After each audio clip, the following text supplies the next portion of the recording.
Assalamualaikum warahmatullahi wabarakatuh. Perkenalkan, nama saya Izzah Nuronia.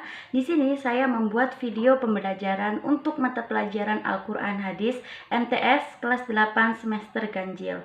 Nah, untuk materi yang akan kita bahas kali ini yaitu tentang berbagi infak dan sedekah dengan ikhlas. Nah, untuk materi yang akan kita bahas kali ini yaitu tentang isi kandungan Quran surat Al-Fajr ayat 15 sampai dengan 18. Nah, untuk yang pertama kita bahas yaitu makna infak dan sedekah. Apa sih infak dan sedekah itu? Nah, untuk infak sendiri yaitu berasal dari kata anfaqo yunfiku yang artinya membelanjaan atau membiayai yang berhubungan dengan perintah-perintah Allah.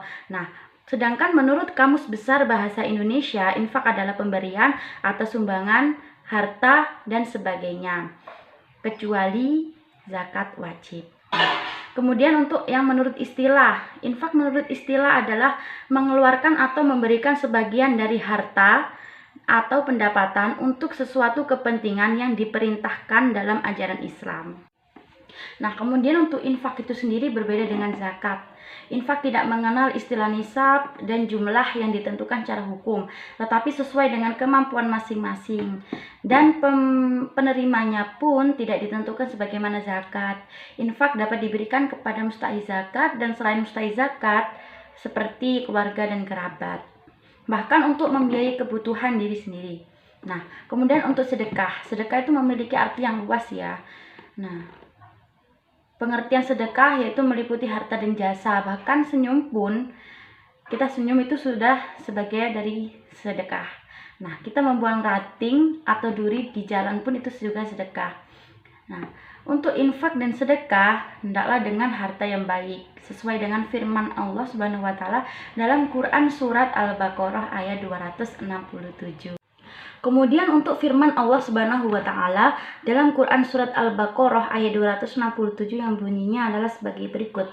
Bismillahirrahmanirrahim. Ya ayyuhalladzina amanu anfiqu min thayyibati ma kasabtum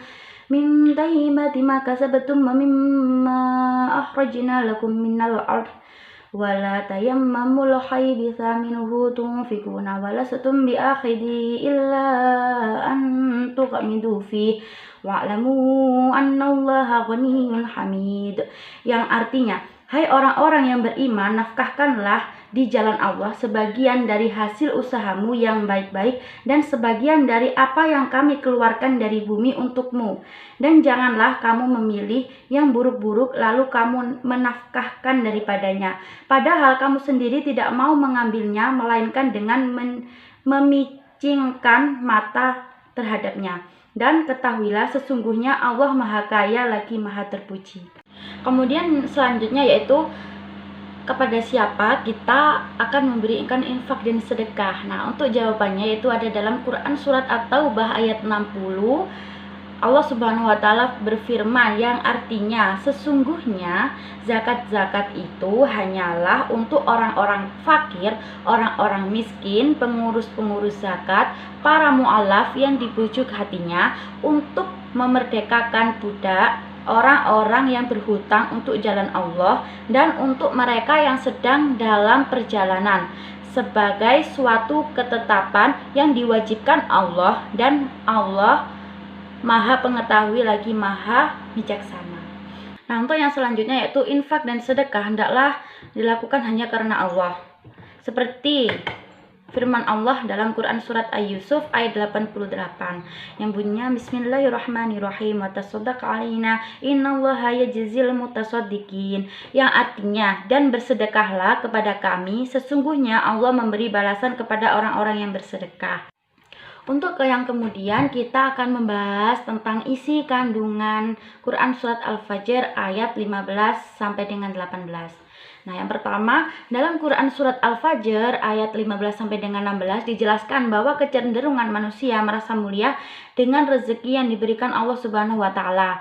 Padahal tidaklah demikian, sesungguhnya harta itu hanyalah ujian dan cobaan bagi mereka. Dan begitu pula sebaliknya, jika mereka diberi kesempitan rezeki, mereka menganggap Allah Subhanahu wa taala menghina mereka, padahal tidaklah demikian. Sesungguhnya Allah memberi rezeki kepada siapapun yang disukainya dan tidak disukainya. Begitu pula Allah Subhanahu wa taala menyempitkan rezeki kepada siapapun yang disukainya dan tidak disukainya.